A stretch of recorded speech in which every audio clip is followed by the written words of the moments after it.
জলপাইগুড়িতে শিশু সন্তান কোলে মায়েদের এএসআইআর শুনানিতে দুর্ভোগ। 1 মাসের শিশুকে কোলে নিয়ে এসআইআর শুনানি কেন্দ্রে হাজির হতে হচ্ছে মায়েদের। খোলা আকাশের নিচে ঘন্টার পর ঘন্টা অপেক্ষা।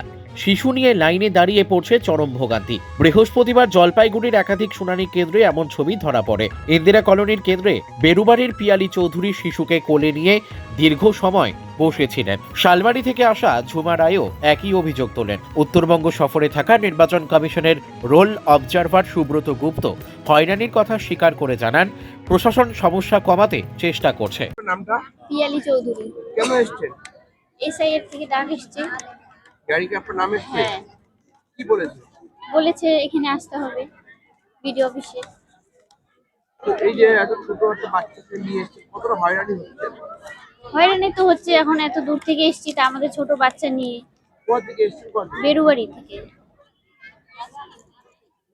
কখন এসছেন? এই তো আধা ঘন্টার মতন হলো। কি নাম বলেছে যে আপনার? পিয়ালি চৌধুরী। ঝুমা রয়। কেন এসছেন আজকে এখানে? আমরা আসছি আজকে হিয়ারিং এর জন্য। কি সমস্যা? হিয়ারিং এ আমার বাবার 6 জন সন্তান দেখাচ্ছে, সন্দেহজনক ভাবে তারা ধরছিল, তার জন্য আর কি আমাদের ভাই বোনদের ডাক করছিল। একই ডেটে নয়, কালকে দিদি এসেছিল, আমার মেজো দিদি, আর তার আগেই আমার বড় দিদির হয়ে গেছিল। আজকে 3 জন আসছি। এই যে এক একটা ডেটে এক একটা করে ডাকা হচ্ছে আপনাদের পরিবারের, এটা হয়রানি কতটা হচ্ছে? হ্যাঁ, অবশ্যই। আজকে আমি আমার সন্তানকে নিয়ে আসছি, আমার সন্তানও আজকে হয়রানি হচ্ছে আমার জন্য। এই রোদের মধ্যে সকালবেলা আসছি, কি খাচ্ছে কি খাচ্ছে না সেটাই। ও অত্যাচার হচ্ছে, আমিও অত্যাচার হচ্ছি, তার জন্য আমার মাকেও আসতে হয়েছে আমার বাবুকে সামলানোর জন্য। আমাদের পরিবারের সবাই আসছি ধরতে গেলে। কোথা থেকে এসছেন? আমি এসছি মহিননগর, আমার শ্বশুর বাড়ি শালবাড়ি। শালবাড়ি থেকে আমি আসছি মহিননগরে। কি নাম বলে দিদি? ঝুমা রয়। উত্তরবঙ্গ ঘুরে দেখছেন, চা বাগানগুলো, কোচবিহার ঘুরে দেখলেন, কীরকম পরিস্থিতি দেখছেন এসআইআর এর এই টোটাল পরিস্থিতি নিয়ে? আমি এই গত 3 দিন ধরে দেখছি কুচবিহারে মাথাভাঙা, মেখলিগঞ্জ, কুচবিহার ব্লক, তারপরে তুফানগঞ্জ, কুমারগ্রাম, বারোভিসা, কালচিনি, এইসব বিভিন্ন অঞ্চলে ঘুরেছি। আজকে মালবাজার সাব ডিভিশন দেখছি।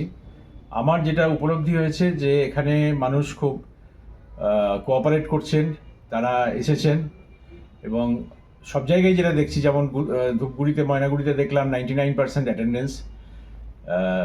যেটা সমস্যা হয়েছে কোনো ক্ষেত্রে, যে ট্রাইবাল নামে কিছু কিছু পদবি আছে, যেমন ওরাও, সেখানে সামান্য ভুলের জন্য নোটিশ ইস্যু হয়েছে, এবং সেটা তো সেই জন্য মানুষকে আসতে হয়েছে। কিন্তু এটাও ঠিক যে এই এক্সারসাইজের মধ্যে দিয়ে রোলটা পরিষ্কার হয়ে যাবে, সুতরাং তারা সবাই সেই মানসিকতা নিয়েই এখানে এসছে।